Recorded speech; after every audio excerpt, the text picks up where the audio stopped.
Hello दोस्तों, स्वागत है आपका टारगेट यूकेएसएससी में और एक बहुत ही इम्पोर्टेंट टॉपिक सैलिस मटियानी पुरस्कार 2023 और 24 जो कि आपका उत्तराखंड करंट अफेयर के हिसाब से भी बहुत इम्पोर्टेंट है और हिंदी साहित्य के हिसाब से भी बहुत इम्पोर्टेंट है।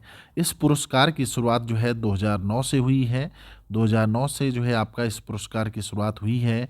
छात्रों के हित में जो किए गए कार्य और जो है आपका उल्लेखनीय प्रदर्शन जो रहता है शिक्षकों का, उसके आधार पर जो है आपका ये पुरस्कार प्रदान किया जाता है। ठीक है? इसके बाद देख लीजिए आपका ये कटिंग देख लीजिए न्यूज़पेपर की, जो कि आपका सैलिस मिठानी पुरस्कार की घोषणा और 17 शिक्षकों को जो है ये सूची जारी की गई है 2023 के लिए। ठीक है? इसमें जो है इन शिक्षकों को किया जाएगा सम्मानित। देख लीजिए सचिव द्वारा रविनाथ रमन के द्वारा जो है क्या है आपका आदेश जारी किया गया है कि इन टीचरों को क्या है 2000 जो है आपका 23-24 का जो है आपका सैलिस मटियानी पुरस्कार दिया जाना है। ठीक है? इसके तहत जो है पुरस्कार के तहत जो है आपका कितना, तो 10,000 रुपये जो है आपका वो क्या है आपका प्रदान किए जाएंगे, जो कि प्रत्येक शिक्षकों को, ठीक है, प्रत्येक टीचरों को जो है आपका वो प्रदान किए जाने हैं। ठीक है? इसकी जो घोषणा है आपका वो क्या है आपका, वैसे तो जो सरकार ने की है कि इसको बढ़ाने की मांग की है।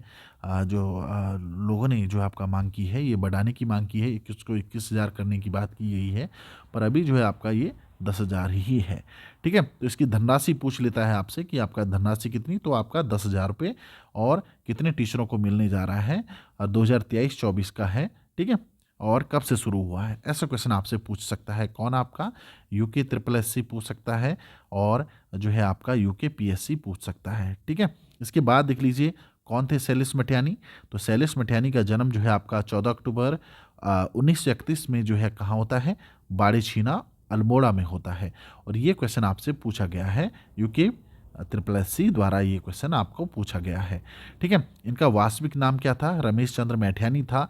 ठीक है? इसके अलावा जो है आपका ये इनका उपनाम भी पूछा गया है। ठीक है? तो उपनाम पूछ लेगा तो क्या है आपका आंचलिक कथाकार इनको कहा जाता था, आंचलिक कथाकार। ठीक है? तो इसके बाद देख लीजिए आपका प्रसिद्ध उपन्यास क्या है इनका, हौलदार। ठीक है? हौलदार इनका प्रसिद्ध उपन्यास हो जाएगा। और इनकी जो पत्रिका थी विकल्प और जनपक्ष। ठीक है? तो बहुत इंपॉर्टेंट है इनकी पत्रिकाएं, इनका उपन्यास। तो देख लेते हैं थोड़ा सा उपन्यास भी इनके। तो उपन्यास में देख लीजिए बोरीवली से वोरी बंदर तक, बहुत इंपॉर्टेंट है। छोटे छोटे पक्षी, ये क्वेश्चन आ चुका है कि बताइए ये छोटे छोटे पक्षी किसकी पुस्तक है। बेला हुई अबेर, कबूतर खाना, मुठभेड़, ये भी आपका पूछा गया है कि मुठभेड़ किसकी रचना है। ठीक है? किसका उपन्यास है। चंद औरतों का शहर, बहुत इंपॉर्टेंट है। उगते सूरज की किरण, डेरे वाले, आकाश कितना अनंत है, 52 नदियों का संगम, भागे हुए लोग।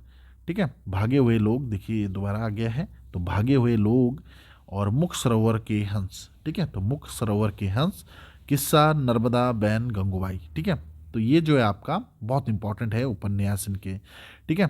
इसके अलावा जो है आपका कहानी संग्रह में देखें तो दो दुखों का एक सुख, बर्फ की चट्टानें, जंगल में मंगल, महाभोज। ठीक है? महाभोज, भीड़ और गडरिए, रुका हुआ रास्ता, रुका हुआ रास्ता, एक शब्दहीन नदी, हारा हुआ, नाच जमुरे जा नाच, प्यास, पत्थर, चील, बर्फ की चट्टानें। ये बहुत इंपॉर्टेंट कहानी संग्रह है इनका। ठीक है? इसके अलावा इनका जो है निबंध और संस्मरण भी है, बहुत इंपॉर्टेंट है। यदा कदा, किसके राम, कैसे राम, राष्ट्रभाषा का सवाल, ये क्वेश्चन पूछा गया है। ठीक है? कागज़ की नाव, लेखक की हैसियत से। ठीक है? तो ये बहुत इंपॉर्टेंट है इनके इनके बारे में देख लीजिए, आपका स्क्रीनशॉट कर सकते हैं आप। इनके जो ये आप एनसीईआरटी बुक देखेंगे तो आपको डिटो वहाँ पर देखने को मिलेगा। ठीक है? तो इनके बारे में सैलिस मटियानी पुरस्कार और उनके जो है जीवन के बारे में और उनकी किताबें जो कि एनसीईआरटी में पूछा गया है, जो एनसीईआरटी में दिया गया है, वही आपको बता रहे हैं। ठीक है? तो धन्यवाद।